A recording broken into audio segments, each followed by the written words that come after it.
There's nothing like snook hook sets at dawn or catching a tarpon in the moonlight. Find your next fishing trip made easy on fishingbooker.com and experience the magic of the Sunshine State or any other destination on your fishing bucket list. Book a blue water adventure in search of sailfish or go snapper fishing with the kids. With over 6,000 captains and trips to choose from, planning your next one just got a whole lot easier. Download the Fishing Booker app on the Google Play or App Store or visit them online at fishingbooker.com to book your trip today. Maui Nui is on a mission to help balance axis deer populations for the good of our environment, communities, and food systems on the island of Maui. They've shared over 126,000 pounds of nutrient-dense protein with the Maui community. Secure your spot now. Become a snack subscriber and join in helping to build more resilient food and ecosystems on Maui. Visit MauiNuiVenison.com. That's MauiNui venison.com and use promo code BEAR for 20% off your first order. Sport Dog is the most recognized brand in the hunting dog training industry. The Sport Dog promise to customers is simple: gear the way you design it. Every product Sport Dog builds is meticulously designed and rigorously tested in the field, ensuring it withstands the toughest conditions you and your dog may encounter. Using tracking equipment on my squirrel and coon dogs is extremely important to me. Get 20% off your first purchase using the code BEARGREASE. Go to www.sportdog.com/beargrease to learn more.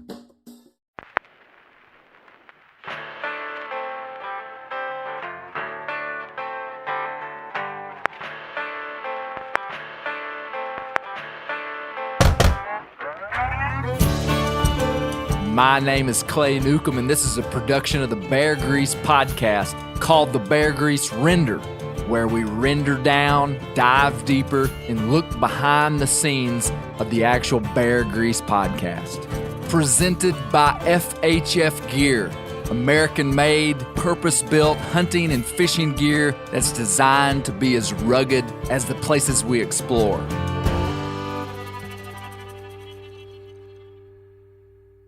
Welcome to the Bear Grease Render. This is the late August edition, the Bear Grease Render. The hottest one of the year. Dog days, yeah. The hottest Bear Grease Render of the year. It was 103 in my truck pulling up. Was it? Yeah. 103. Do you know what is unusual about Ursus americanus, the American black bear, is that it's an animal with a black coat, lots of fat, thick hair all year round. They're not like a mule that has like a thick coat in the winter and then sheds it. Like, they're pretty much hairy the whole year. Temperature doesn't seem to affect bears for real. Like, when guys hunt in the fall, the best thing that it could be, Joe, on opening day for an Arkansas bear season would be 90 degrees. No kidding. No, I mean, it's totally backwards from deer hunting. Well, you know, I've got some black hair, some fat. You like the heat too? Yeah, what's your take? My take is I've been searching for a town named November, April. Oh. And if I can move there, I'll be at peace for the remainder of my life, because I just think that those 2 months are the premium months of the year. Those are some El Primo months. Let's just honor this bear for being able to tolerate all that it tolerates. Well, we've kind of got a skeleton crew here on the render this week. We had one guy that was coming, was charged by a bear, threw him off, must have thrown his schedule off. Colby Moorhead, owner of Bear Hunting Magazine, on his way here, had a great story, but I guess the bear charge messed up his schedule, and now he's not going to be able to come. Probably messed up more than one schedule. Yeah, maybe so. He probably had to go home and change clothes, didn't he? I believe his schedule's messed up for a few hours. To be fair, if a bear charged me, I'd need more than an afternoon to walk that off. So, But we do have Joe Wilson. Yes, sir. The founder of the World Championship Squirrel Cook-Off. Yeah. I told you we were going to have you back on before the event in September, so it's good to have you.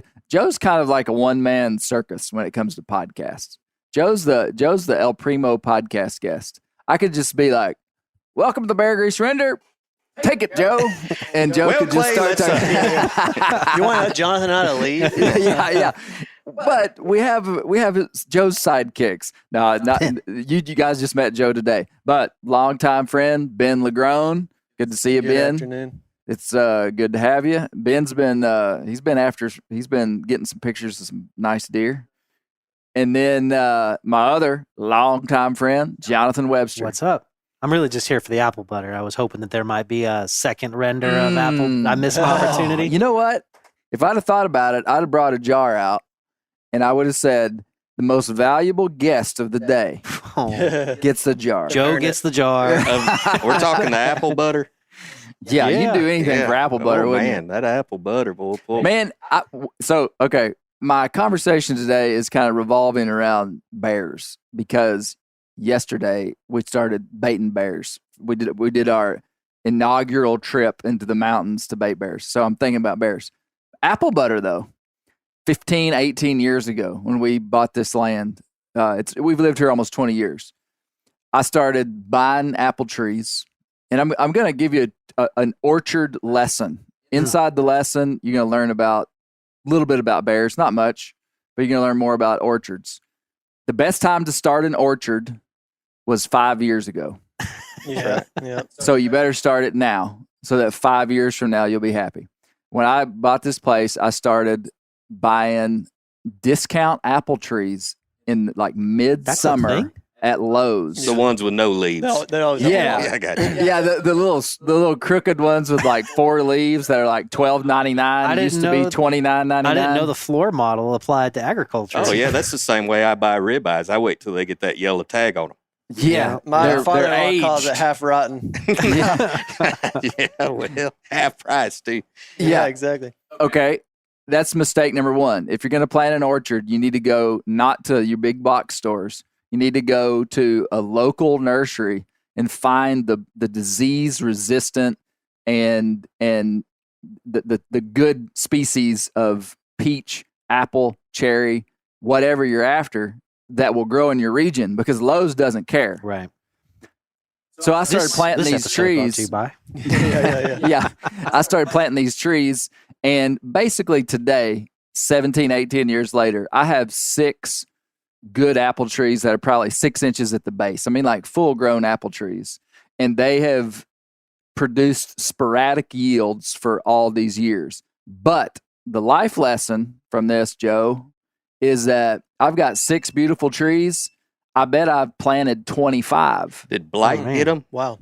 Man, weed eaters got them, deer got them, drought got them. Because you know the history in Arkansas with the apple trees. Yes. I don't. What's that? I mean, This is coming back to apple butter. Okay. Take it, Joe. All right. Yeah. The podcast of one. Here we go. so like if you're driving through Bentonville, we got a street called Moberly, and that was home of Moberly apples, right? And so between apple cider, apple vinegar, and apples, Arkansas was the place. It was Northwest Arkansas was exporting America's apples. Yeah, we were for the a time period. where Washington gets the credit now. That's what Arkansas was for a few decades, multiple yep. decades. And then a blight come through. It's the same blight that took out the chickapin, the chickapin oak, and wiped out these apples. And so our farmers had to come up with a new idea, and just so happens they got feathers on them. We started poultry directly I had after no that. idea. Yeah. Chicken farming. That was our backup plan, huh? Yeah. You know, Yeah. so the apples used to be big here, exporting apples all over. So there is an apple blight. And so those traditional, like mainstream strains of apples die. So you need to get like, I think there's one called Arkansas Black. Arkansas Black. That's yeah. real good. But these are big box store apple trees that have survived. They just produce a real good crop every couple of years. But this year, they produced a good crop. But the whole point of the story, Jonathan, you keep distracting me, was I planted those trees for bear bait. That's why I planted them. I mean, that's 100% why I planted them. I wanted good, cheap bear bait. But today, my family makes apple butter off of those trees. It's secondary use. It's kind of like not best use, but good enough. How many use. sacks of apples did you carry off in the woods this. Just I didn't use very many of them for baiting bears. It was a great idea, though. It was a great idea back in the day. I hear you. But no, yesterday I only took about probably 30, 40 pounds of apples that were on the ground. What's the prime apple or the prime bear bait? I mean, what would you? Is it Little Debbie treats, day old donuts? Anything that'll make a human fat and unhealthy, a bear will love. I'm getting my bait from a commercial bear bait distributor. There's several big commercial bear bait distributors that send stuff all over the country. There are companies that deal with the waste, The byproduct, or big. I don't know where it comes from, but there's a lot of really great food that goes to waste and goes to animal feed and bear bait. So like yesterday, we were buying granola stuff with candies and gummies and marshmallows and circus peanuts and stuff like that. But we also use corn and dog food. I mean, I've baited bears with just about everything. They like bread, donuts, all that stuff. Back in 2009, I was working at a local restaurant, and you called me up and asked about getting into the grease trap and getting the leftover fry grease, and I think we made that happen. I didn't think you were going to bring this up. Listen, it worked. I guess. I mean, you came and got it. Oh yeah, grease is really good. Can I ask you a That's how you got question? on the render. He hadn't forgotten. That's the 14 years ago, the solid contribution of 5 pounds of grease. Got it. Is a spring bear tastier than a fall bear? I have never been able to tell the difference. Really? I have not. Because, like for our squirrels, for the squirrel cook-off, a spring squirrel is twice the squirrel as a fall. Really? Well, that's because them squirrels are climbing up the trees and they're eating that old bitter, hull off of the hickory nuts or the walnuts or the pecans or whatever. And so that bitter taste actually transfers into the meat. So I was just... Now, is that in the spring or the fall? That's in the fall. Okay. So in the spring, the squirrel's eating berries and sweet grains and all of this nice, good food that translates right in. I mean, it's no different than a finished beef cow compared to a grass. Joe, I don't think my palate is delicate enough to be able to tell the difference. No, but they do say that for sure in the spring, a bear is going to be more lean than a fall bear. And so people would like a fall bear would be, and I don't like using this term because I don't think the greasy deal. Yeah. I mean, a bear's not any more greasy than a ribeye beefsteak. Or you take my bear meat that I grind that we make burgers out of, meatloaf, spaghetti, tacos, and brown it next to a plate, a deal of 80-20 beef, and you're going to have way more fat in that 80-20 beef than you are in my bear meat. That bear you got in Alaska this year, we were there. We got a bear week before you. Yep. We got 2 bears, and neither of them had any fat on them. Mm. I mean, those bears, I think if they would have stayed in their holes for a couple more days, they probably wouldn't have made it. But Did him a favor. Yeah, I mean, these were the scrawniest, skinny, no fat bears. They were low fat.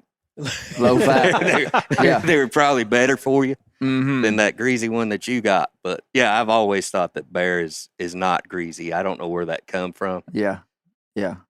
Well, I mean, there's good reason to say that because they do in the fall can have a huge amount of fat on them, but it's not in the meat. It's not marbled like beef. Yeah. And if it was, it would be even better than it is. I mean, like marbling in beef is what you try desired thing. Yeah. And wild game just doesn't marble quite like that. But yeah, They got a handle on like those Kobe cows where they go out and massage them and play music. That's Get that high quality bear. That's what we call our black squirrels. Oh, yeah. El Primo. They're the Angus of the squirrel world, I wonder if I should leave some like classic music playing at my bear baits. Oh man, you think it would make them? You'd get primo marbling. You think so? Well, Joe. Well, before we get into Joe, before Joe takes over the podcast, I'm sorry. No, this is good. This is good. Ben, you have Ben has a dad class, and I heard about it on a previous show. Awesome. I think it's pretty good. Tell us what's the dad class, Ben? Okay, this is like my magnum opus. I mean, your life's work. I mean, it really is. So, for some context, I'm a influencer in like the fatherhood space, and I've had the privilege to work with a lot of men, do a lot of teaching, mentoring inside men's ministry and other contexts. And in January, I went on like a pilgrimage basically to answer 2 questions. What specifically makes a great father, and how do I become one? And through that, and I have survey data and talked to people, probably like 130 dads. And through that developed something called the Framework for Fatherhood. And it's like a document that just captures succinctly what makes a good dad. And it's a tool that you can think about your strengths as a man, and a tool that you can think about areas to improve. And from that, I developed like a curriculum. It's an online course. It's self-paced. And this is what you guys do with your business. Yeah, so is you make online courses for families, childbirthing and for families. And so this fits right in this lineage of what you are doing. Exactly. Like, we hope someday that it's an online learning hub for learning how to build an awesome family. And so the Dad Class, that's what it's called. And you can read about it at dadclass.net. Pretty simple. Wow. That's sketchy. Dadclass.net. I'm surprised Elon Musk doesn't know that. Yeah, well, he's making a bid. We'll He owns see. the .com version. No, that's actually true. I can't afford that. So it's a self-paced program that you can go through. But I know guys that are going through it together, like as friends. You could go through it as a men's group at your church or something. And it's not necessarily Christian-based, but there is a really in-depth Bible study companion that goes along with it. If you wanted that. But if you didn't, you didn't have to have You don't that. have to. But anyway, there's 4 modules. The first one is about manhood. And Joe and I were talking about earlier about a simple question like, what really makes a man? And diving into that.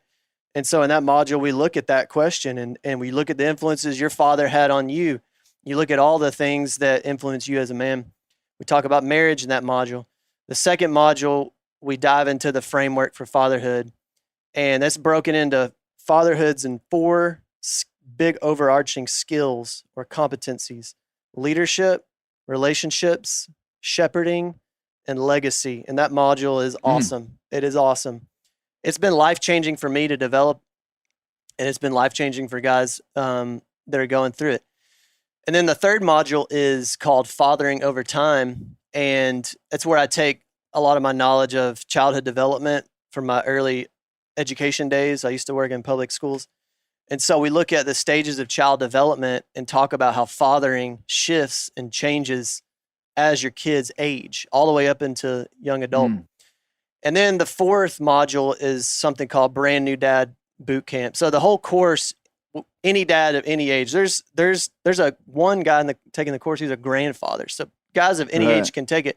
But that's a special module for brand new dads. It's like a crash course, a survival guide. If you are a new dad and you know nothing.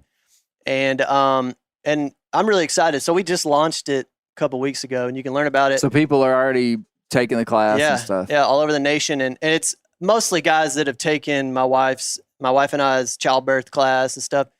But that's one of the biggest requests that I've got. It was, hey, I really want to be the best dad I can be. Do you have any resources from me? I get that question all the time. And then number 2, where can I find support? So actually, when you buy the class, you get on this online private group that I moderate, and you can get on there and ask questions. In the future, we hope to have like special live sessions and stuff like that. That's cool, man. I just this week, I sent Ben a screen clip from a private message somebody had sent to me, a Bear Grease render listener, who said, Clay, I wish you had more stuff about your family and how you raise your family. And he was a young father interested in fatherhood. And I clipped it and sent it to you. Yeah. And that's what we're looking for. People are interested in it. That's the point. I'm interested. Yeah, Joe, you said on your podcast you ask everybody, one of the questions is, what does it mean to be a man? We've asked 100 men what it means to be a man. And traditionally you have about 4 responses. One is do what you say. And it's hard work. And it's being a member of the community. a lot of times friendship, being a good friend, being a good father, all of that comes in. We also ask the question, did your dad ever tell you he loved you? And for people, I'm about 50 years old, and for people my age and older, the answer is almost always no. Really? Almost always no. Man, that is shocking. But for 50 years and younger, the answer is almost always yes. And there was something that happened maybe in the 80s, I don't know, that changed this. Now, unless that guy that we asked the question to went through some major physical or mental abuse, the response is he didn't have to tell me. I knew. And so that's across the board. You'll hear that. The reason why I'm interested in your class is I have a 17-year-old daughter and an 8-year-old son. Mm-hmm. We kind of gap them apart a little bit. There should be another one on the way with this math, Joe. Hey, trust me, the doctor said that can't happen. But I believe in miracles. The deal is, I do. I believe in miracles.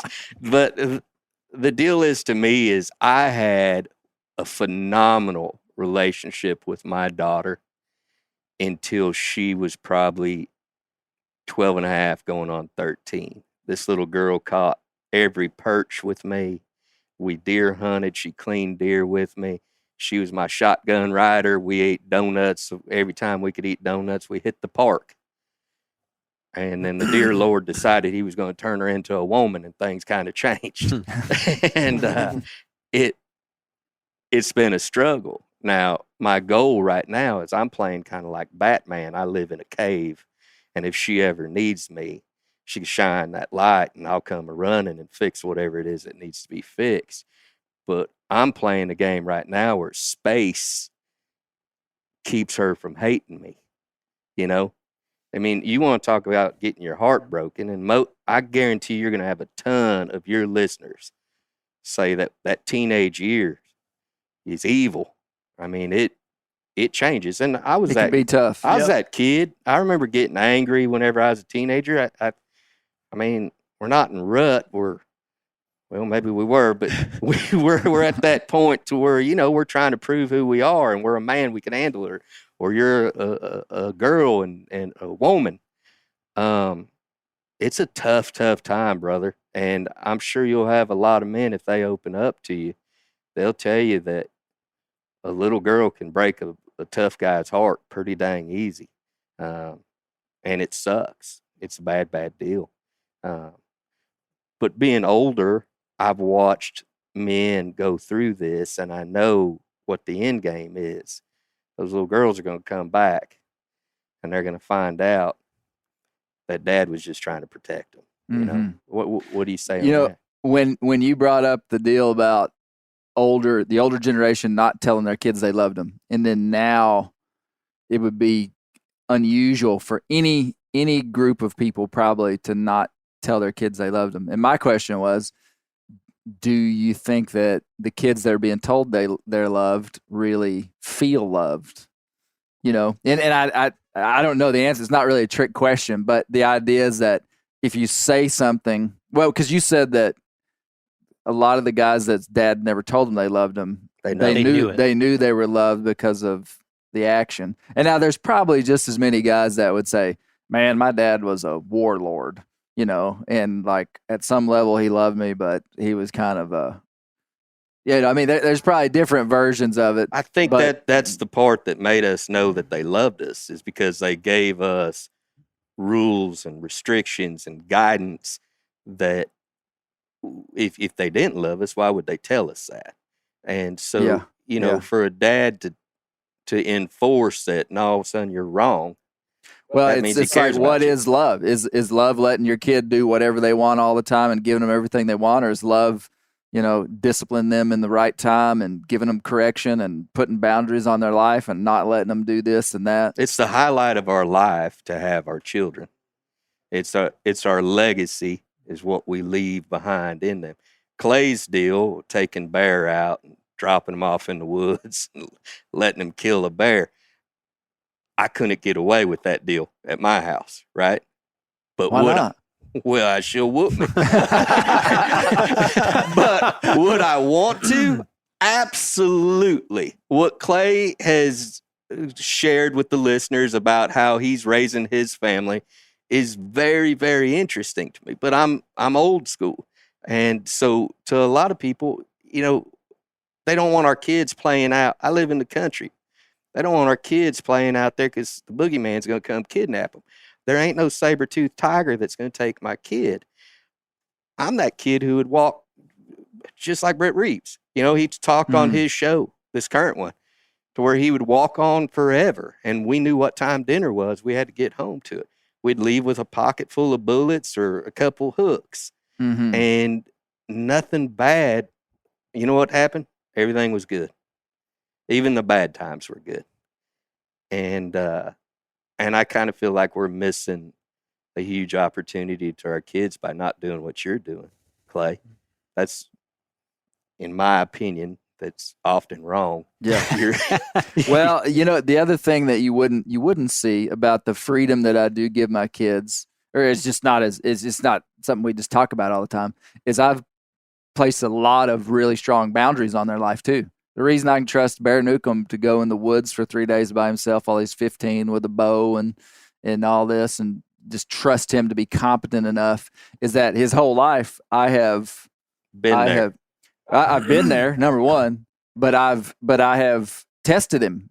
I mean, I've been like, okay, here's the rules. The playing field is really huge, but don't go outside the boundaries. And I'm not contradicting like letting free range kids. I mean, my kids have kind of been free range, but inside of a controlled environment, and he's proven to obey the rules and do what's right, make sound judgment. And I had a go-kart one time for 15 minutes. That's the beginning of a good story. Yeah. For sure, beginning of a good story. I watched my dad in the summer sun put together this go-kart, and I believe it had a Husqvarna chainsaw motor, right? And he worked hard, wrenching and bleeding and stuff, putting this deal together. And he said, son, this is your go-kart. Don't touch the highway with it. And I got on the go-kart, and I drove all the way down the road, and I turned around, but them outside tires touched this thing that he considered the highway. I come back, he said, what'd you think? I said, that's awesome. That's a cool deal. Get off. And he took it all apart, and I never seen it again. Wow, because you broke the rules. I broke the rules. Wow. I'd say that's some good dadding right forcing there. some boundaries. I mean, so, and that was at a young age. That's 9, 10 years old. And I understood at that point what the man said was what the man meant. And if I broke it, I paid the consequences. If Gary Newcomb were here, the believer himself, I'd tell this story. The most intense moments of my life would be when let's say I was 8 or 9 years old, driving the truck on dirt roads. He'd let us drive. Yeah. He was very serious. Dad, I don't know why, but maybe he had kids when he was in school that got killed in car wrecks, and he was very concerned about us being good drivers and safe drivers. I mean, like, he coached us about that so much. So he let us drive on dirt roads, and he'd be in the passenger seat, and we'd be controlling the truck, at some point after proving competency. And he would say, we'd be deer hunting, looking for deer sign. He'd see a deer track on the road or something, and he'd say, stop. And I remember just kind of like coming to a long stop.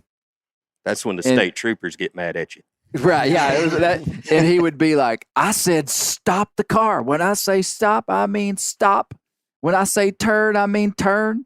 And I mean, we learned real quick. You did exactly what he said, even if you didn't understand it. If he said stop, you stopped, except wheels didn't squeak on dirt roads. So for the dad expert, I think that's where I've dropped the ball.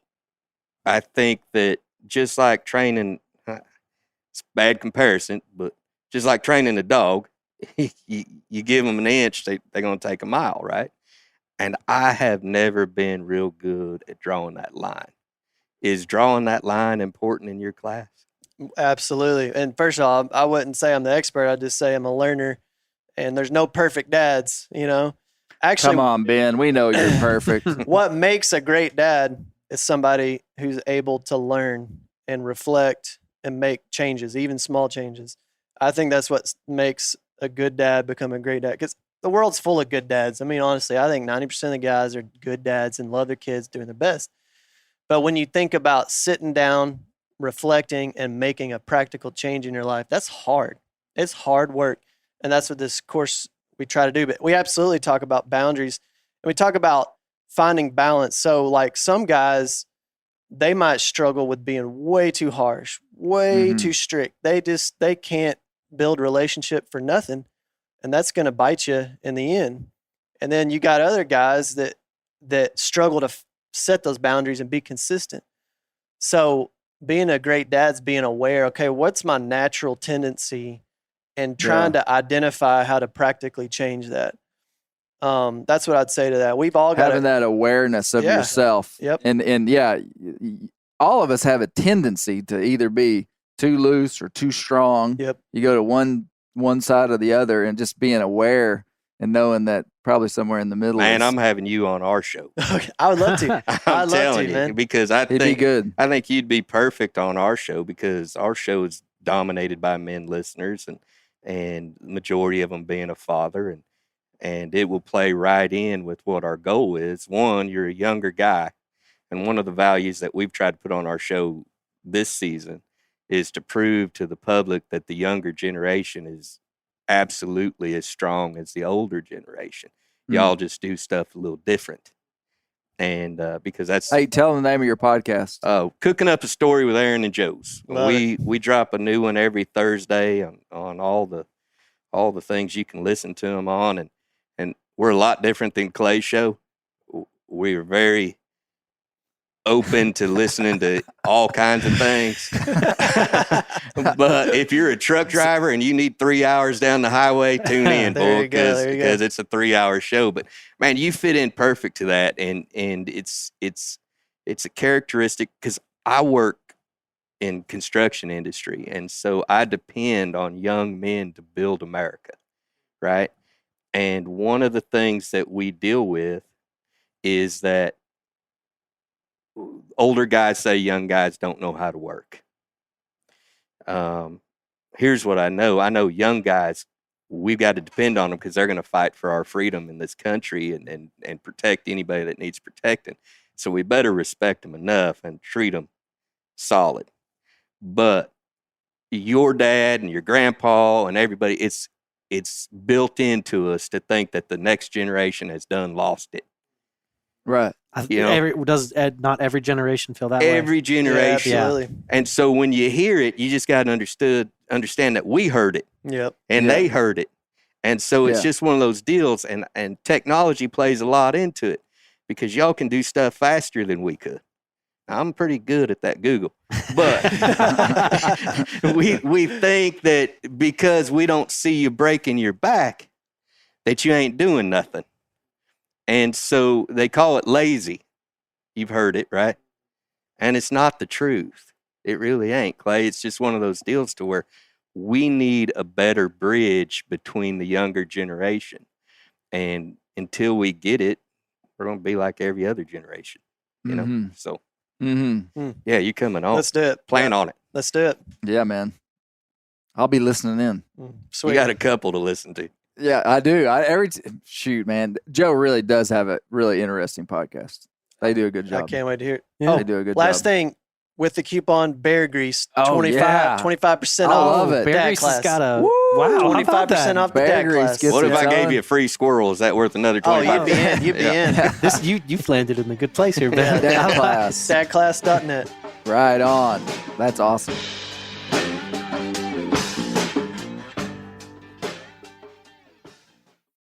Ready to win Mother's Day and cement your reputation as the best gift giver in the family? Give the moms in your life an Aura digital picture frame preloaded with decades of family photos. She'll love looking back on these memories and seeing what you're up to today. Even better, with unlimited storage and an easy-to-use app, you can keep updating mom's frame with new photos, so it's the gift that keeps on giving. And this is not a joke. Juju Newcomb has an Aura frame, and we share photos, and they're incredible. Also, my mother-in-law has one. We have them. They truly are really good, really high quality. The Aura frame is easy to set up. It takes just 2 minutes to set up a frame using the Aura app. It also adjusts the display depending on light levels in the room to maintain the true color of your photos. For real, the digital screen is amazing. Right now, Aura has a great deal for Mother's Day. Listeners can save on the perfect gift by visiting auraframes.com to get $30 off plus free shipping on their best-selling frame when you use code BEAR, B-E-A-R, BEAR. That's auraframes.com. Use code BEAR at checkout to save. Terms and conditions apply. The old-timers say that the turkeys start gobbling when the leaves are as big as squirrels' ears and the red buds start popping. And we're about there. And we are there in the South. The onX Hunt app is one of my most valuable tools in the spring woods. With tools like coniferous versus deciduous tree distribution layer, you can save time by locating edges or transition areas of mixing habitats from home. Find an area like this with water in close proximity, and more than likely, there will be a gobbling turkey nearby. Knowing the exact boundaries of private ground ensures I stay on the right side of the fence, but can easily find public ground to go see if I can't strike a gobbler. If you do get one to sound off, using compass mode and waypoints will help you pinpoint his exact location, allowing you to move in and make the perfect setup to bring him right into your lap. Download the onX Hunt app today. You'll be glad you did. onX has a special offer for you. Use code BEARGREASE to receive 20% off your membership at onxmaps.com/hunt this spring. Whitetail Institute launched the food plot revolution in 1988 with a concentration on research and real-world testing of forage products specifically for whitetail deer. Whitetail Institute's research and development team of agronomy experts provide effective, personalized service. I've been using Imperial Whitetail Clover for a long time in a food plot back behind my house. In 2007, I killed the biggest buck of my life over an Imperial Whitetail Clover small quarter-acre food plot. Imperial Whitetail Clover is the only clover scientifically developed through years of selective breeding. Clover Extreme genetic stability provides extreme cold tolerance, disease, and drought tolerance. It really does. Clover is coated with Whitetail Institute's Rain Bond, a polymer coating added for enhanced seedling survivability. They have an exclusive offer for Bear Grease listeners, 15% off Imperial Clover when you use the code BEAR at whitetailinstitute.com. That's whitetailinstitute.com and use code BEAR for 15% off. Clay, I see a little something over there. That's a sharp looking thing with your signature on it. What you got there? Oh, this is did you hear us talking about this on the last I heard one? it. I heard, but okay, I have to see it with my own eyes. This is the acorn grunt call. And they it's made by Phelps. Phelps is a meat eater company. Yeah. Jason Phelps. Good Me stuff. And Jason Phelps work for the same people. We're co-workers. And we were in Mexico talking about deer calls. And I said, man, I want a deer call that's an inhale, exhale, grunt, bleat deer call. And I'm telling the call master this, and I don't think much about it, but I tell him some specifics that I wanted about it. And he's like, okay. And then he makes this call, and turns out there's nothing like it. There's not another inhale, exhale, grunt call on the market. I didn't realize that he had to overcome some real engineering challenges to make a call that would do that. I thought I was asking him to do something that I just hadn't found yet, in a call. But what I forgot to mention on the last couple of podcasts is that these are going to be for sale sometime around the 1st of September. Okay. So close to when this podcast comes out. But for real, it's not a gimmick. This is like a legit, really good call. Does it say amazing. Acorn on it? Acorn, yeah. Yes. It's the acorn grunter. That's it. It's the acorn grunter because, as you all know, when the acorns fall in the early part of the season, that's when you can kill deer. So the acorn is the chicken nugget of the eastern deciduous forest. It's the pinnacle of the deer hunter, bear, squirrel hunter's year, and it's the acorn grunter. It's the deer hunter's call. It's when you see the acorns fall, that's when you need to be blowing that call. Either way, suck or blow. That's amazing. That's pretty too. That is amazing. Now, It's made of white oak. why were you intent on having Inhale XL? Just so you didn't have to carry 2 calls. So you typically had a grunt call and a bleat call that you had to carry. And in the early season, you wouldn't want to do a buck. If you saw some does that you were interested in shooting, a buck grunt is not necessarily going to get them to come into you. A doe bleat would, so you need a doe bleat. A lot of guys use the cans, which are really good. Yeah, that Primos can.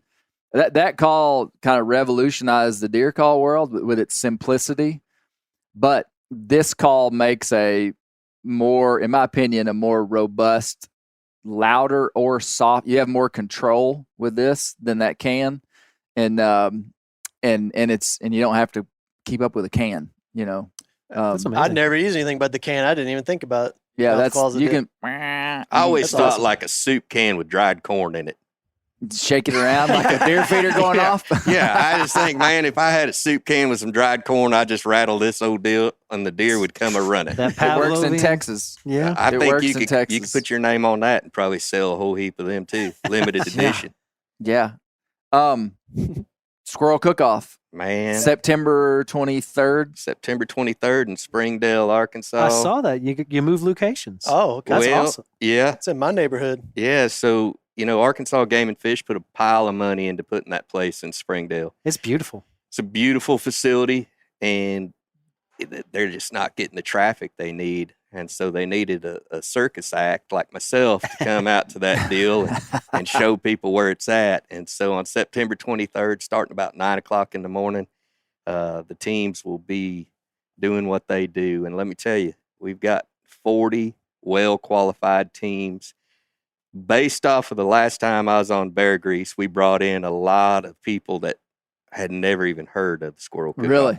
Good. Yeah, we've got a fella coming from Kentucky he claims he's #1 fan of yours. Okay. He's bringing his Kentucky squirrels down, Okay. maybe in like an oak barrel or something.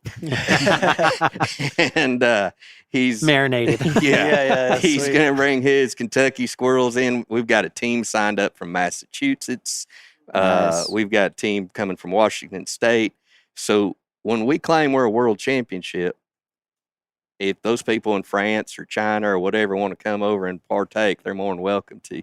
But we're going to crown the next world championship or champion on September 23rd. And This is big. it's going to be big. We're doing squirrel cleaning competition. We're doing Hey, in the squirrel, I've been meaning to ask you this. Can you bring your own implements for skinning? yeah, you can. What was the crazy thing that you do? Snippers. Oh yeah, snippers are good. Snippers are good. Now, but the problem is, Clay, is these squirrels have been in the freezer for a month and a half. You don't See, think that matters? Not in the least bit. Well, I will. I don't want to make any big claims, but I can skin a squirrel fast. I know you can. I know you can. But and the reason I know that it doesn't matter if they're frozen is a lot of times in the winter Come in late. come in late, and that squirrel's been, it's probably 40 degrees outside, so you're not worried about the squirrel, and he's been in your pouch since 9 o'clock that morning, and you skin him at 6 o'clock in the evening, and he's hard as a rock. You're not playing that game on a fox squirrel. Oh, you can do it just the same. I'm not saying it's easier with a warm one, no doubt. No doubt. A warm one, I mean, you can clean them quick. Clifton Jackson, who works for Arkansas Game and Fish, he has the Jackson Squirrel rifle is named after him. He's the reigning champion of How fast does he do it? fast. Okay. Well, the reason why we don't have a stopwatch, it's you against somebody else. Oh, really? You lose, you're gone. Hey, man, you ought to start doing the Timing it. stopwatch so you That'd could be actually have awesome. a. Do you think a Guinness record. would put us inside of a book? They got a Right, record your for own- everything They under do. the sun. Why not? And you'll have your own Well, book. You'll have your but own then book. you could compare. You could actually crown a world champion like a world record Yeah, squirrel give a skinner. goal for somebody. Yeah. I mean, and they would need to be squirrels of similar size and temperature. I'm thinking you could absolutely get Guinness out there. Now, You think so? here's what's going to happen, though, and I'll go ahead and cut the mule off at the gate, is that when I bring my clippers up there and beat everybody, they're going to be like, oh, he was using clippers. You got to say. It's fully legal right now on the Bear Grease podcast. Okay. One of the most successful podcasts you can listen to. So, I mean, if I was going to get it out, Here's the joint to do it. You can use your clippers if you want to use your Okay. clippers. Okay. That being said, this ain't no walk in the park, Clay Newcomb. This is a bona fide. I mean, have you ever been to a drag race? It's the same thing with a squirrel. Okay. Not only do we have that, we have it's always been the world's hottest wing eating competition, squirrel wing eating competition. We're going to up that this year, and we're going whole squirrel. What do you mean? You got to eat the whole squirrel? We're going to do a single whole fried squirrel with lava poured all over the top of it. I love it. And whoever can eat it, and I don't need anybody choking or doing anything stupid like that, but we're going to take away points if you let a little bit of protein on the bone, So we're going to have that event. We also were debuting a whitetail movie at the Game and Fish. Oh, yeah. Yeah. That a bunch of people have spoken in. Yeah. We're having a youth BB gun competition in the morning where they'll be shooting at squirrel targets. There's all kinds of stuff to do. The only thing I'll say is our parking is really lacking. So you may have to find a place and skip down the road a little bit. But it's kind of out there. It's kind of in an unusual spot. It's in an unusual spot. It's not hard to get to. I mean, it's like off the interstate on 40th. But it's a the goal behind it this year is to really promote that facility and show people, because it's an upland facility. They're trying to put habitat in. It's really cool. Build back the prairie, get the quail population going, and that's how nature is if you try to rebuild that upland bird, everything else is going to be more successful along the way. Game and Fish has been spectacular. Brent Reeves is going to be a judge. I sure hope he's been training.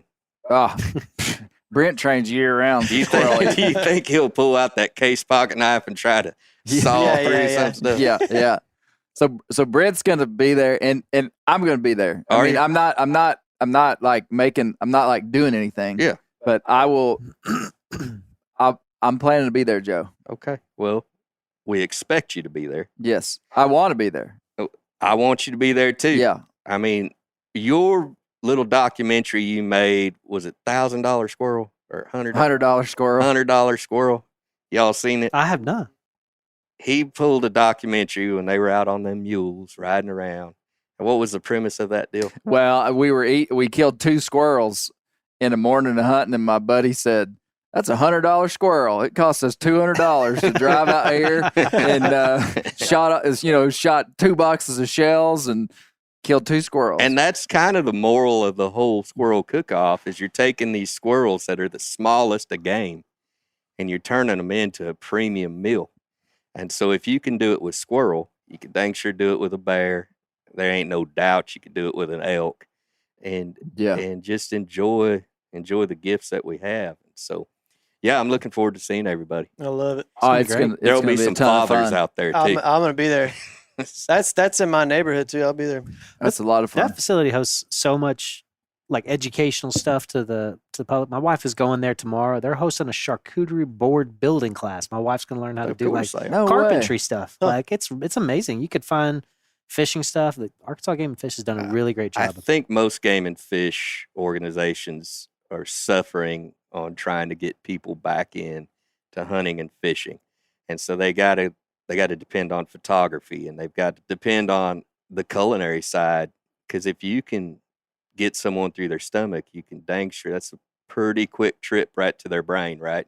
And teach them the value of what we do. Hey, I gotta if we're talking about Game and Fish, Austin Booth, the new director of the Game and Fish, he's been there for about 2 years now.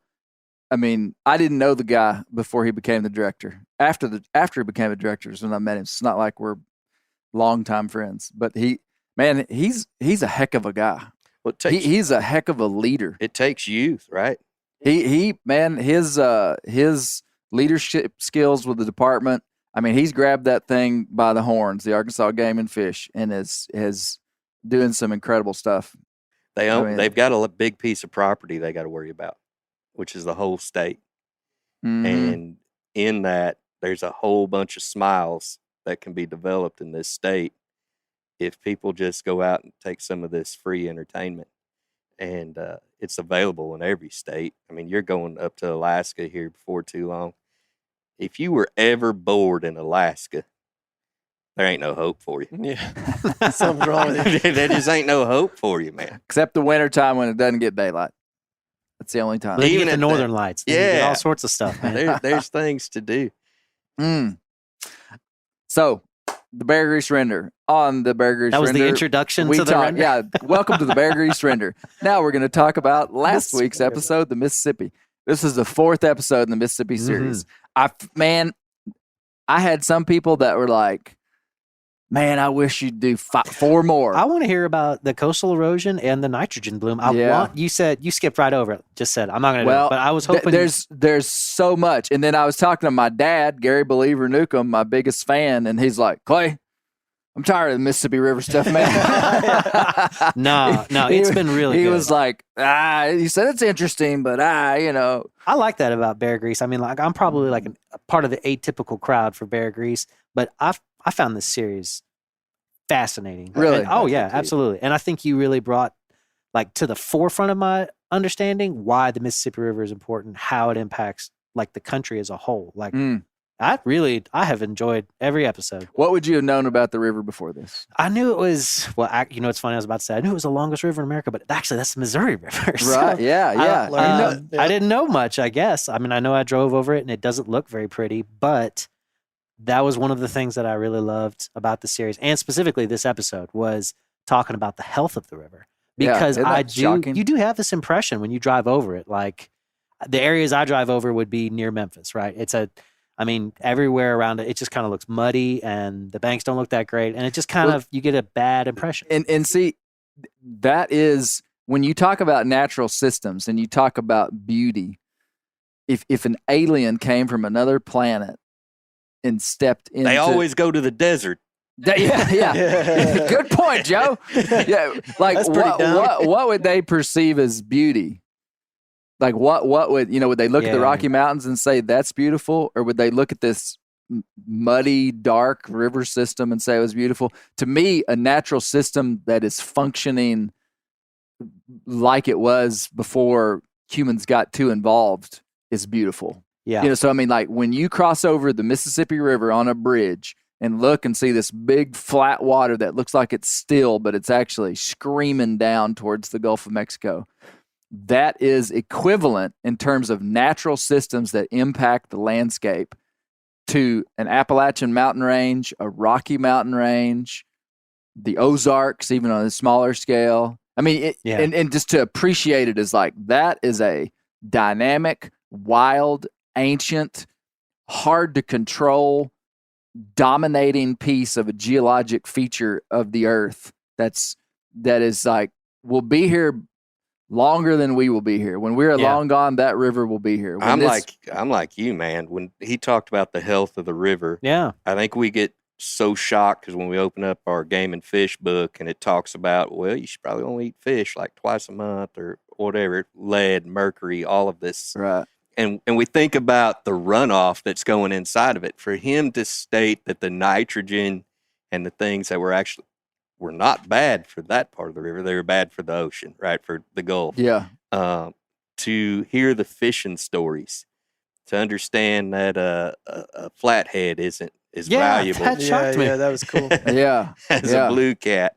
I think a lot of our listeners who aren't from someplace that borders the river would find that eating buffalo, if they even know what a buffalo is, buffalo ribs are real good. And it's kind of just like a Southern delicacy. Mm-hmm. They're kind of like a drum, a buffalo is. It's a big scaly rough fish. It's a drum. You wouldn't think people would be eating, but they're good. It was an excellent series. I learned a lot about the river. The 200 feet of topsoil. Yeah, that was incredible. Because how much topsoil do we have here? Inch. The Ozarks. Yeah, pretty rough. Yeah, that's a good place to insert a addendum. When you talk about, I kind of gave some. If you actually listen to what exactly I said about topsoil, it would be a little bit contradictory because people use topsoil in different ways. A soil scientist would not say that the topsoil layer of the alluvial floodplain of the Mississippi was 200 feet deep. Because it's not on the top. Well, no, because the topsoil technically would just be like the surface that was impacted by organic matter, and probably some of the deepest topsoils in the world are like 40 to 50 feet deep. But the alluvial deposit made by the river over the last gazillion years in places is 350 feet deep. Whoa. But it's not all topsoil. It actually would be like if you dug down 150 foot and brought that soil up to the surface, it would be of a different constituency than the soil right on the top. What's our guy from Mississippi? Hank Burdine. Now I let him say what he said because I knew what he was thinking. He said the average topsoil depth of the Mississippi River alluvial floodplain is like 180 feet deep. If Hank doesn't get like a TV show to where he can have 30 minutes of conversation across the globe, we're missing out as a world. Hank, I love Hank Burdine. He's everything that you feel like he is. I watched him on a YouTube video singing a song about a hot tamale. Have you seen that? No, doesn't surprise me at all. That was a variety show. And I thought, Hank needs a whole album. Yeah. You know who else was share that? You know who else was really, quite capturing was Mr. Bill. Bill Lancaster. Next time Meat Eater does another Campfire Stories, you guys need to include his story about getting tossed out of his boat. That was a great story. Man, Bill Lancaster, this is behind the scenes Bear Grease stuff. Let me back up. The hardest part of my job is getting the right people to talk to you. Some of the right people want to talk to you, like Joe Wilson and Hank Burdine. Like, they're ready to talk. Sometimes the right people don't want to talk to you. Bill was, I could tell not that I could tell, he told me, like, he wasn't so sure that he should talk to me. Just because it's like Bill is, he doesn't listen to podcasts. He's been doing all right without you for 70 years. Yeah. Exactly. It's like he's not doing this for show. He's not doing this to show off what he does. He literally fishes almost every day.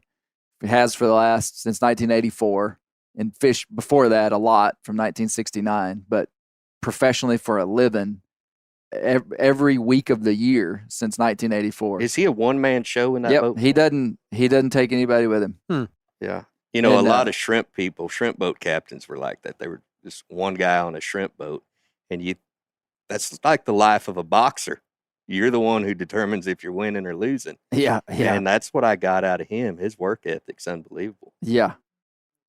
Well, and then he had two stories about finding dead bodies in the river. I noticed that you didn't tell the second one. It was just, You heard one, you heard them all. How about the comparison to Tracy Lawrence? Did you see the picture of him? I don't think I may have. I don't know. Does he look like Tracy Lawrence? That's what I immediately thought when I saw him. Is this the thin, youthful Tracy Lawrence or the chubby, retired? A young, thin Tracy Lawrence with a mustache and the hair. Paint me a Birmingham Tracy Lawrence or after. Well, I don't know when he was in Birmingham. Oh, his song, You Paint Me a Birmingham. Shoot, I don't even remember that one. Is this Loretta Lynn all young over Tracy again? Lawrence. That's like his best It's song. a compliment to Mr. Bill. Handsome fella. So, Mr. Bill, if you're listening, that was You're a handsome man, Bill. No, Bill for real. He made the right choice. He wasn't sure about this podcast. No, Heck of a father. Yeah. No, he was so fun to talk to. And somebody that's dedicated that much of their life to anything is going to be good at it,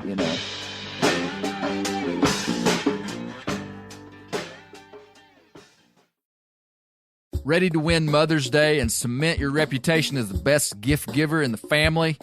Give the moms in your life an Aura digital picture frame preloaded with decades of family photos. She'll love looking back on these memories and seeing what you're up to today. Even better, with unlimited storage and an easy-to-use app, you can keep updating mom's frame with new photos, so it's the gift that keeps on giving.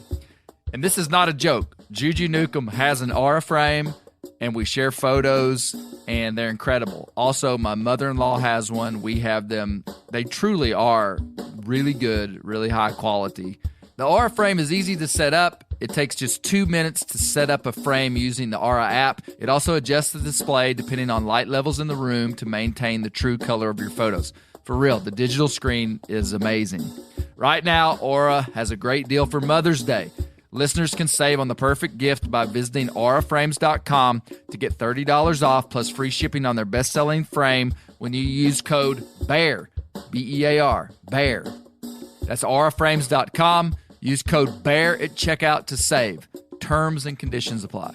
The old-timers say that the turkeys start gobbling when the leaves are as big as squirrels' ears and the red buds start popping. And we're about there. And we are there in the South. The Onyx Hunt app is one of my most valuable tools in the spring woods. With tools like coniferous versus deciduous tree distribution layer, you can save time by locating edges or transition areas of mixing habitats from home. Find an area like this with water in close proximity, and more than likely, there will be a gobbling turkey nearby.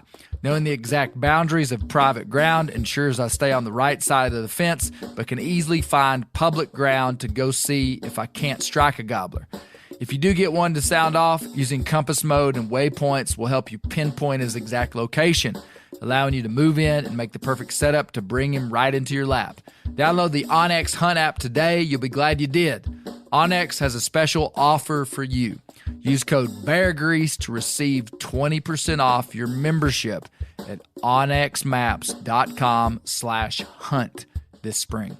Whitetail Institute launched the food plot revolution in 1988 with a concentration on research and real-world testing of forage products specifically for whitetail deer.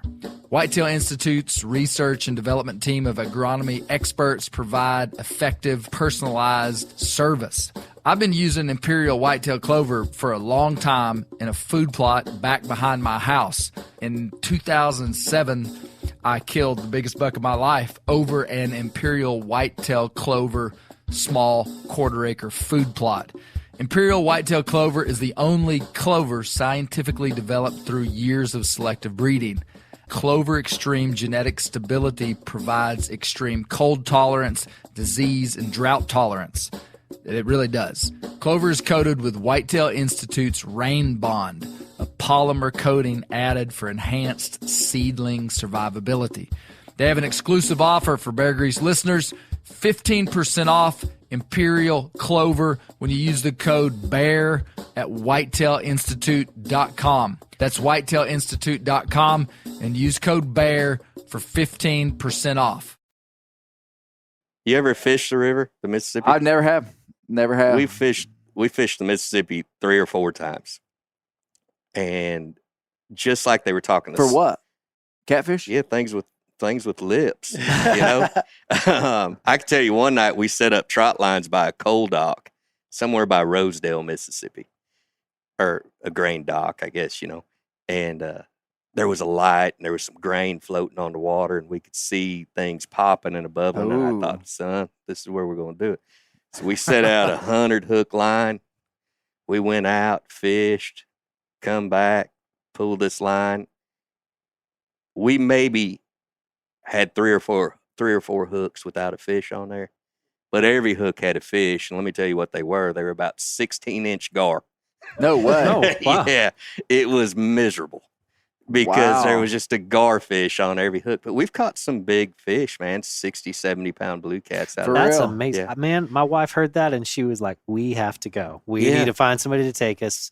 Your wife listens to Bear Grease with She you? listened to And it she in likes to preparation for fish. this, and she likes to fish. You She can- is the we should have had her on the podcast. So she, so Colby, who was supposed to come today, he went noodling and got a flathead catfish. He gave us some of that, and my wife cooked it up, and she was like, "I just want access to this." I was like, "We can go find some catfish." I like it when a lady gets so dead set on meat that she's like ruthless. That's my kind of woman. She's turning Well, she's going for it for catfish. Sometimes I see that in people's eyes. I'm like, this woman would break the law for a catfish. Austin, Rachel is not like that. My wife had never known how to cook venison, and once she started figuring out her own shtick and what she wanted to do, she's like, "Get your butt in the woods, kill some deer." You know, it just totally changed the whole. You know, hey, can I go hunting this weekend? It's like, get in the woods. Yeah, it's just That's like, my what are you excuse. doing home? That's my excuse to get to go to Alaska every year. My wife likes eating that halibut. Mm. And so I ain't going to Alaska for myself, boys. No, this is a servant leader right here. This is me trying to beat this poor economy. You know, There you go. Provide for your family. Being a great there dad. Yeah, Gotta go. Lesson number 3. Clay, I have like a slightly anecdotal story about experience with the Mississippi. So I'm into bicycling, right? And I do bicycle touring. And so last year I actually went on a bicycle tour from Kansas City to St. Louis. And half of that when I met Boonville was along the Missouri River. Met Boonville. Boonville, yeah. Where? Missouri. Okay, Boonville, Missouri. And you go from I bet every state has a Boonville. that's east of the Mississippi and touches the Mississippi River has a Boonville. Yeah. We have a Boonville in Arkansas. That sounds about right. This one has, it is where the trail that I was riding goes over the Missouri, and it is a huge bridge. But I've run along like a bicycle bridge. It's or a car bridge. It's a traffic bridge, but Okay, it's If got they a bicycle start building lane. bicycle bridges, I'm moving. No, here, okay, so that's that was a dumb question. No. Good call, Joe. Here is the kind of like roughly related part of my story, which is we did that. It was amazing. And I have planned this year. I don't know when I'm going to do it. A biking trip from Northwest Arkansas down to Arkansas City, very near Greenville, and it goes along. Arkansas State is building the Delta Heritage Trail State Park, which is beautiful and right along the Mississippi River. Goes from like West Helena, West Memphis, down to Arkansas City. So it's like 85 miles. And there's a section in the middle where the White River, the Arkansas River all meet the Mississippi River. And there is not a bridge for 70 miles. And I was frustrated. I spent days on like GPS apps and maps, just like, how in this modern day of 2023 can I not get across this body of water? And you called me. I called you. I called It's been a while the back. state park, and I said, hey, like, I know that the trail's not finished. You got an incomplete section. Like, how can I cross this body of water? Is there a plan to build the bridge? Yeah, so it's basically built along the levees, but also along some old railroad trestles. Yeah. There's a beautiful section that's down there near the Trustenholder wetlands. And that's the section that's incomplete, and it's based around this trestle. And so one day I will ride it, but I just could not believe that in the year 2023, I called the state agency and said, how can I get across this like 4 mile You had the gap? same problem that Hernando de Soto had. Exactly. And she told me, she's like, you're going to have to go 70 miles around. That's the closest bridge. And I said, hey, do you think that I could I'm on the other side of the state. Do you know I see there's hunting clubs. Do you know anybody that I could ferry me across? This is a soft pitch to all the Bear Grease guys. Is there anybody down there that would give him a ferry ride across this river on his bike?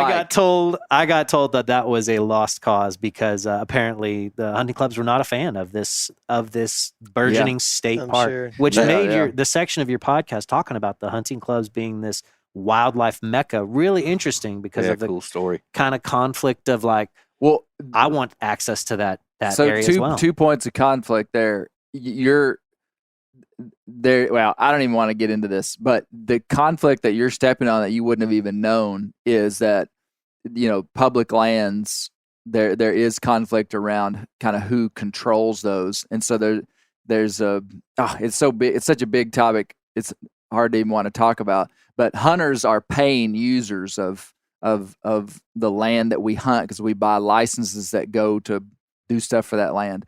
A bicyclist doesn't do. I'll pull out my game and fish card and. Well, you're a hunter though. You're a hunter. Yeah. You're hunting this tie fishing pole on your back. There it is. Yeah. Well, you're a hunter, but as a bicycler, like using public land, you don't have to buy a bicycle license, and so there's this conflict. The second conflict that we could get into.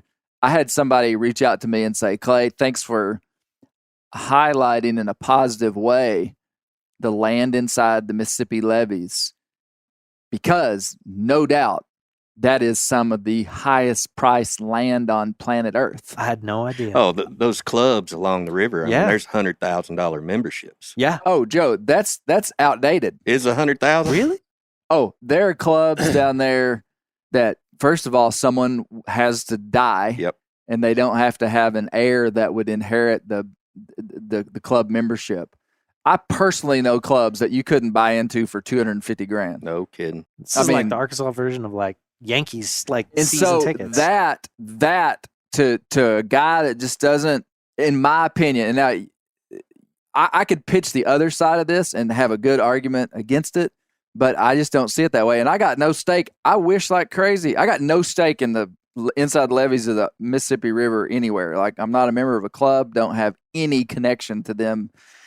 But they would say that is a rich man's thing, that is unattainable for the common man to hunt inside the levee. So there was a guy that I was working with through the Squirrel Cook-Off 10 years ago, and he reached out to me. He wanted to write a coffee table book based off of all the hunting clubs from about where the start of the levees are down to Baton Rouge.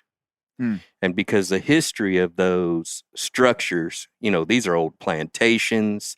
There's presidents and governors, and every banker, you know, has been inside these clubs.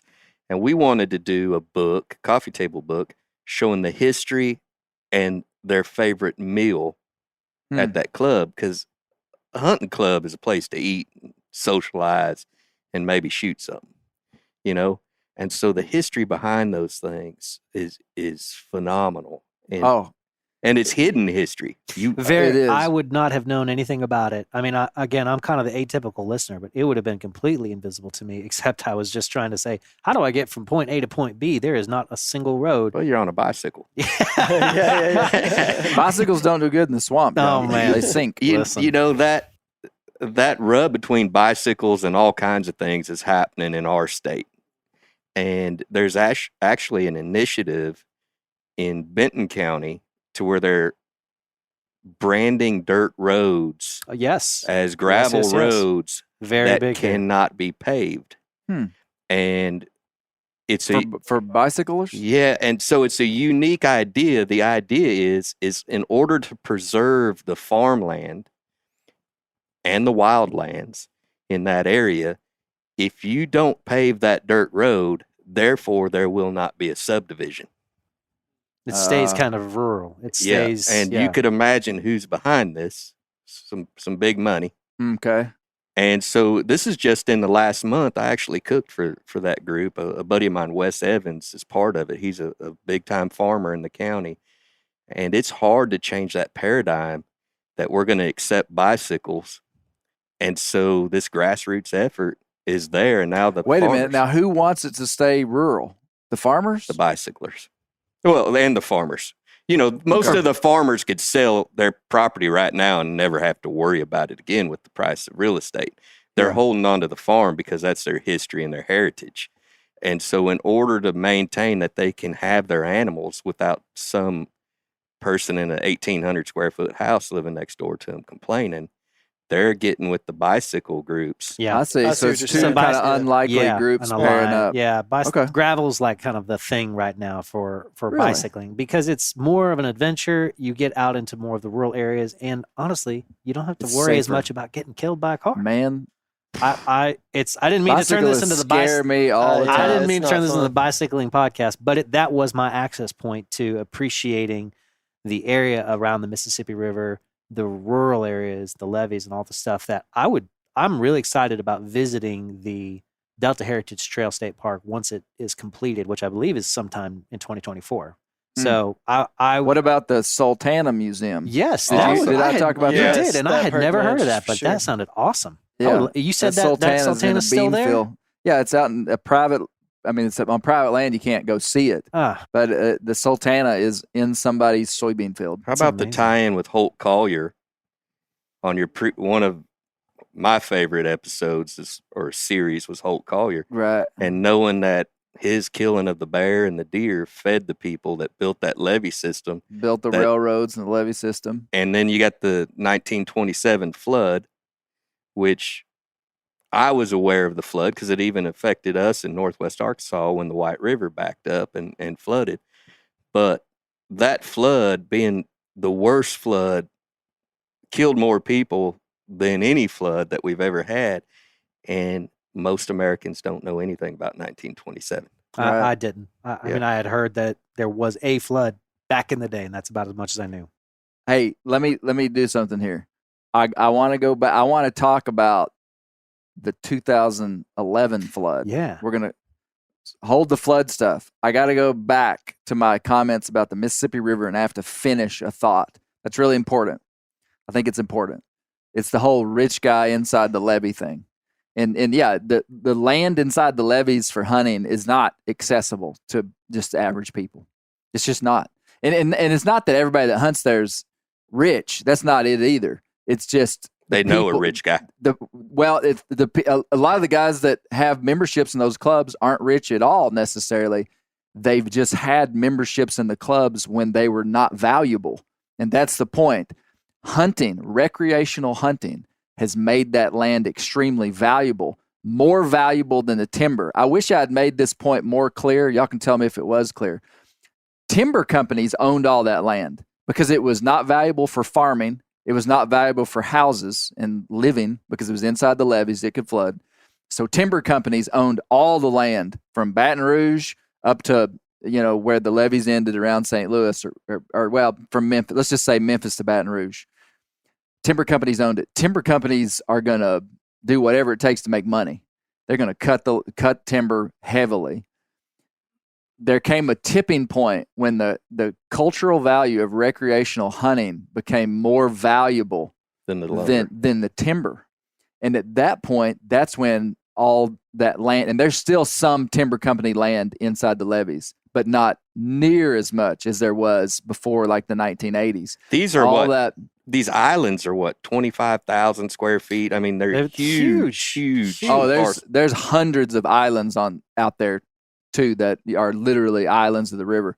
But point being, the recreational hunting value of that land became more valuable than the timber. It was bought by these private clubs. And in the 1980s, you could have got into an El Primo Mississippi River hunting club for probably pennies on the dollar of what it's worth now. So you didn't have to be a rich guy. You see what I'm saying? Yeah. So if my family had been down there within an hour of the river and we'd have been like, heck, we'll just become a member of Diamond Point, and we'd have bought into that, today that membership might be worth hundreds of thousands of dollars. By your own success. Let me say this though. But I say to somebody that would say that's bad, because there's this whole idea of that we're becoming more like Europe where it's a pay-to-play game for hunting.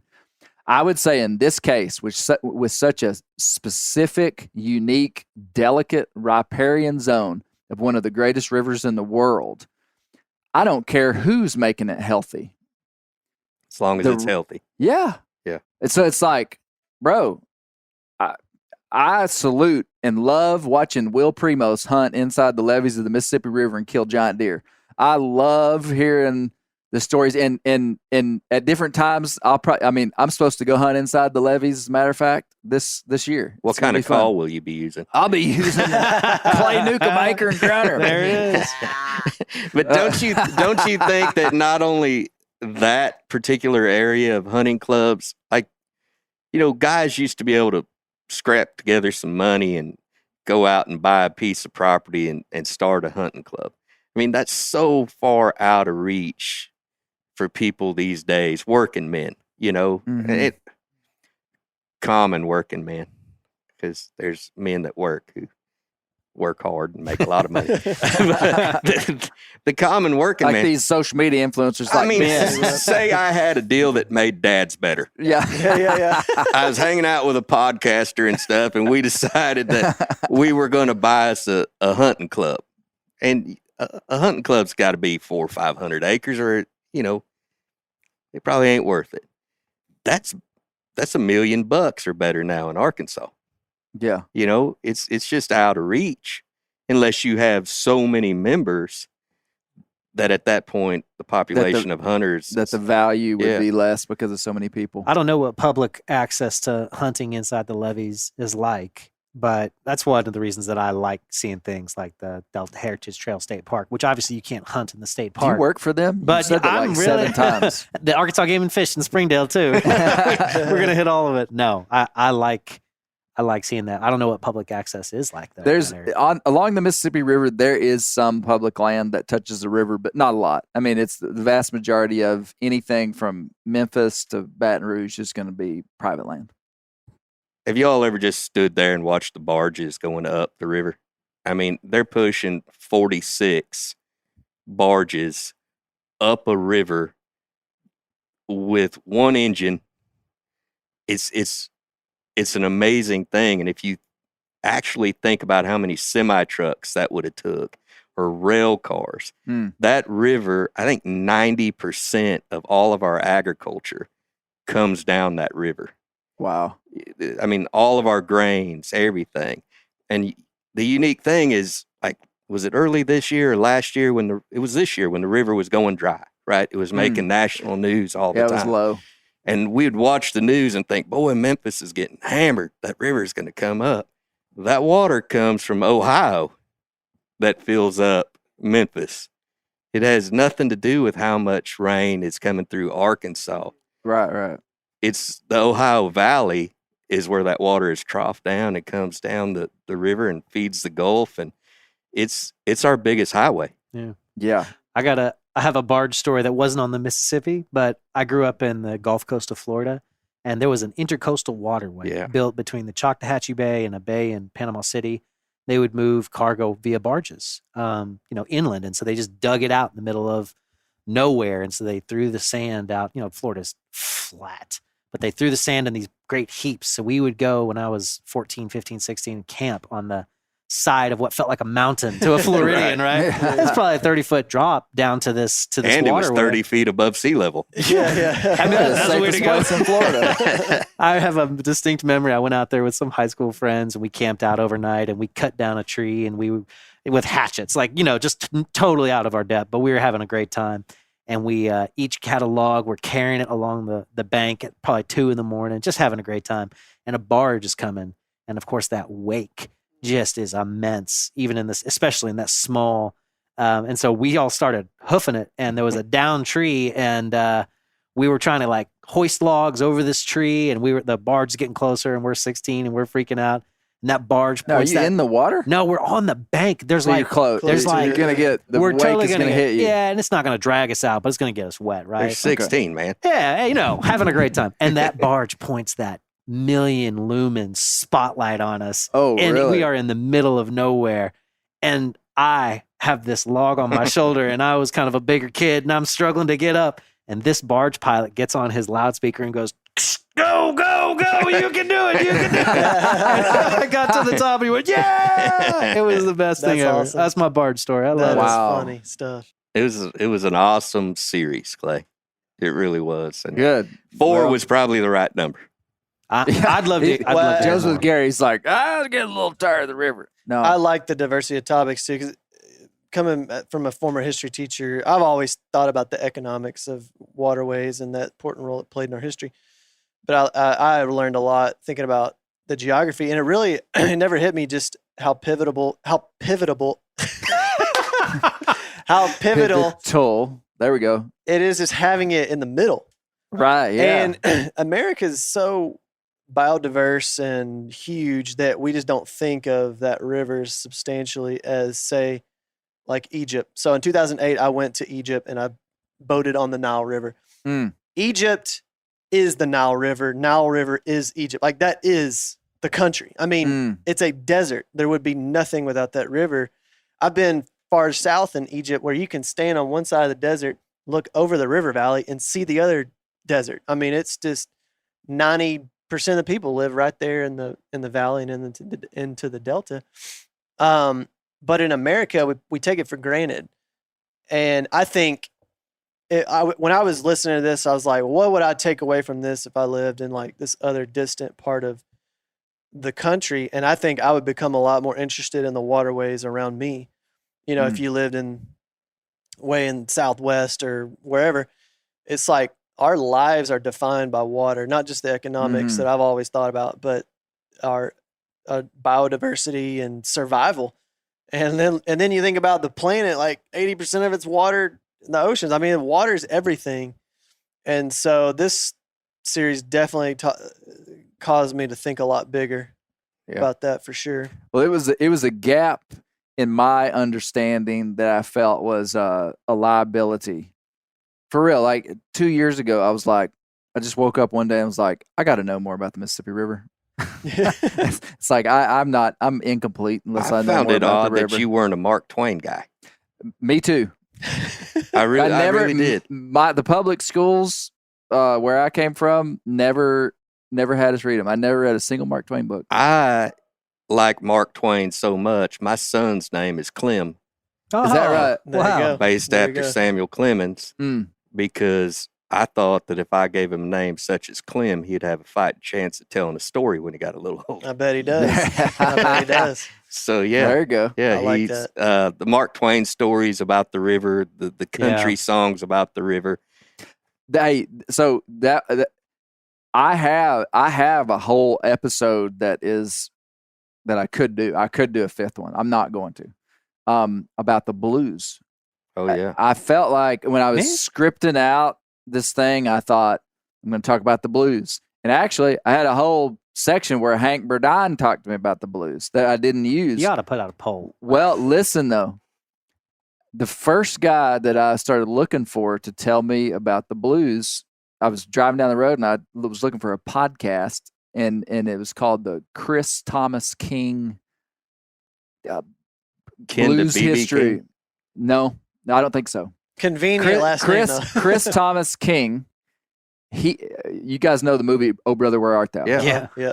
Okay, on that movie, there's a boy that plays Tommy Johnson. Yeah. Oh, yeah. Oh. Yeah. Okay, Tommy Johnson is the guy that is supposed to have sold his soul to the devil at the crossroads, and when the guys that are "Oh Brother, Where Art Thou" guys are driving down the road, they come to a crossroads. They pick up this African American guy who gets in with a guitar, and it's Tommy Johnson.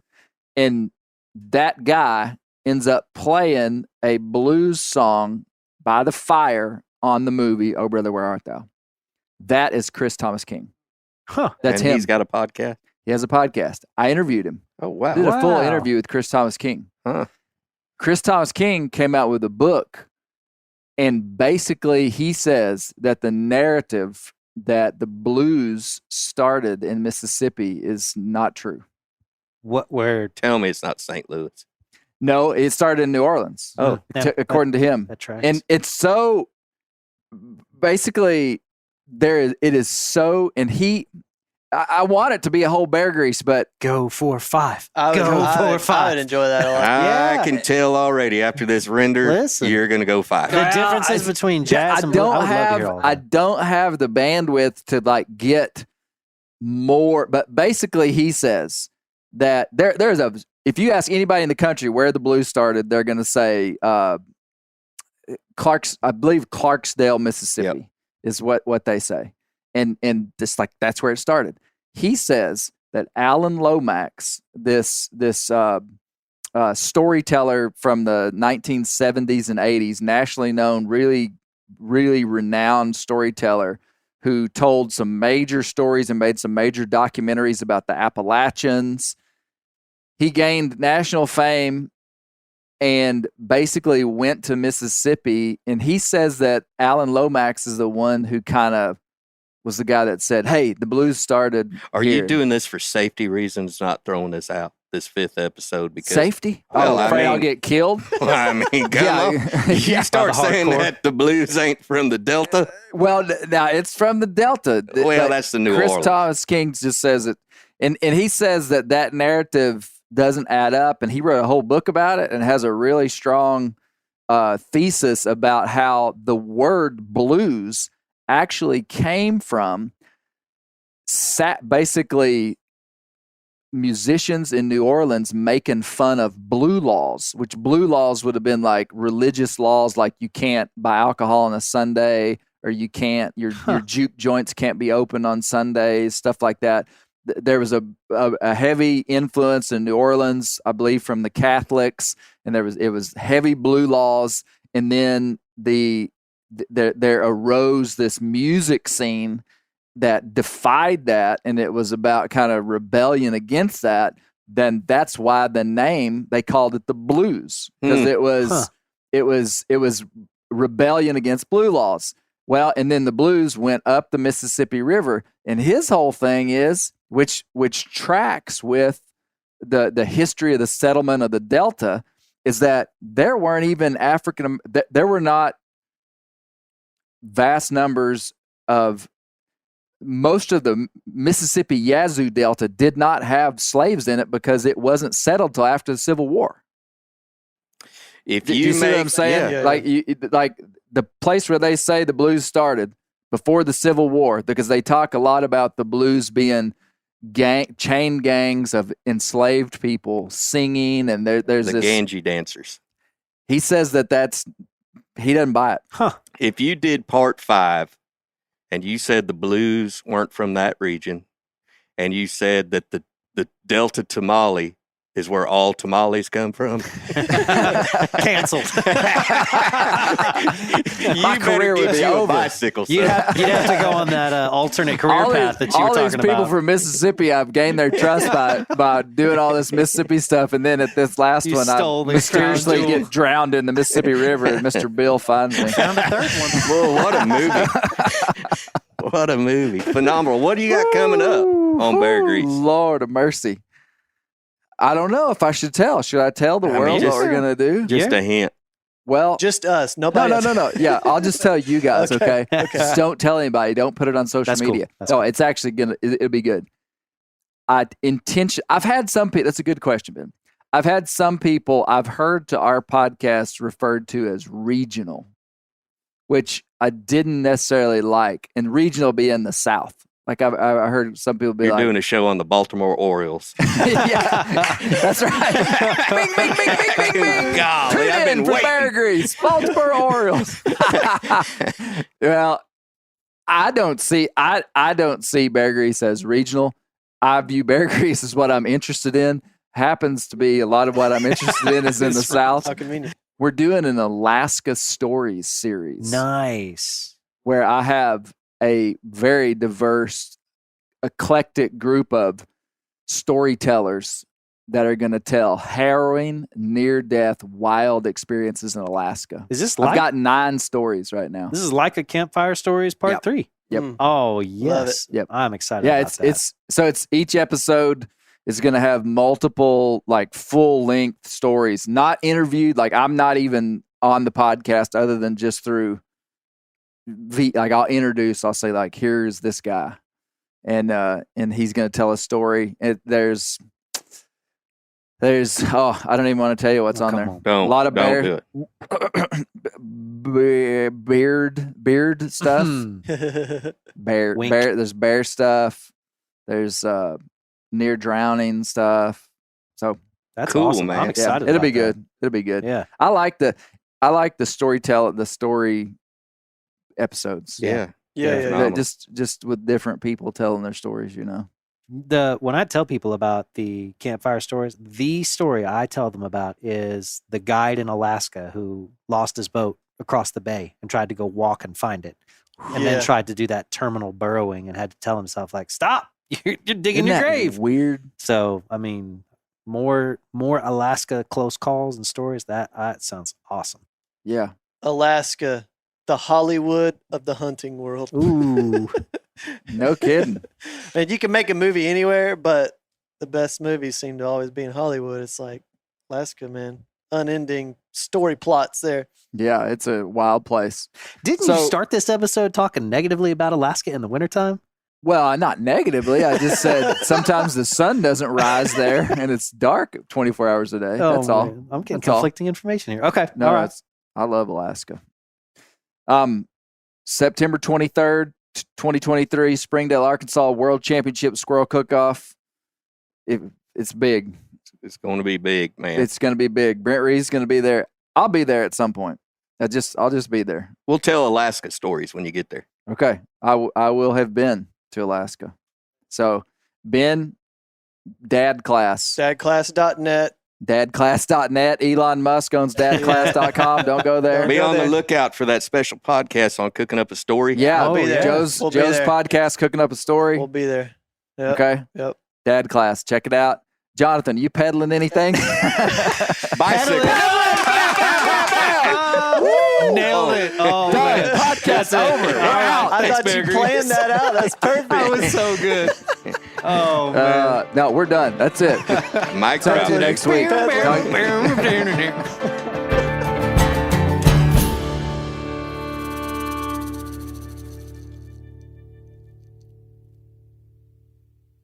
Sport Dog is the most recognized brand in the hunting dog training industry. The Sport Dog promise to customers is simple: gear the way you design it. Every product Sport Dog builds is meticulously designed and rigorously tested in the field, ensuring it withstands the toughest conditions you and your dog may encounter. Using tracking equipment on my squirrel and coon dogs is extremely important to me. Get 20% off your first purchase using the code BEARGREASE. Go to www.sportdog.com/beargrease to learn more. I'm sure a lot of you guys remember the old ceremonial hunting tradition of eating the heart out of the first animal you kill. Meat from those organs are among the most nutrient-rich foods on the planet. You can get those same benefits your ancestors craved via convenient daily capsules from Heart and Soil. Find out more at heartandsoil.co. And remember, use code MeatEater for 10% off your purchase.